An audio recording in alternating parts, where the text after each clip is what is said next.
ইসরায়েলের প্রধানমন্ত্রী Benjamin Netanyahu ইসরায়েলের বর্তমান পরিস্থিতির উপরে গভীর পর্যবেক্ষণ এবং নজরদারি রাখছেন।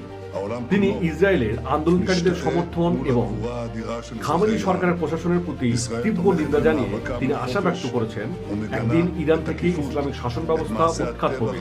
যখন এই দিনগুলো আসবে তখন ইসরায়েল এবং ইরান বিশ্বস্ততার অংশীদার হিসেবে একই সঙ্গে কাজ করবে। ঠিক এমন কথা মার্কিন প্রেসিডেন্ট ডোনাল্ড ট্রাম্পও বলছেন।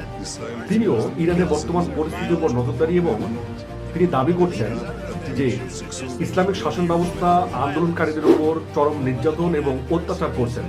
যদি এটি কন্টিনিউ করা হয় তাহলে মার্কিন প্রশাসন সেখানে হস্তক্ষেপ করবে, এমনকি সেখানে আক্রমণও করতে পারে। কিন্তু বাস্তব চিত্রটা হচ্ছে গাজায় যখন দশকের পর দশক ধরে গাজাবাসীদের ভূমি, ঘরবাড়ি এবং তাদের বেঁচে থাকার অধিকার কেড়ে নিয়েছে এই ইসরায়েলি সরকার বা ইসরায়েলি প্রশাসন, তখন মার্কিন যুক্তরাষ্ট্র এবং ইসরায়েলের এই স্বাধীনতার দরদ উতলায় ওঠে না। আর আজ ইরানের শাসন ব্যবস্থাকে ভেঙে তছনছ করার জন্য তারা আজকে উঠে পড়ে লেগেছে।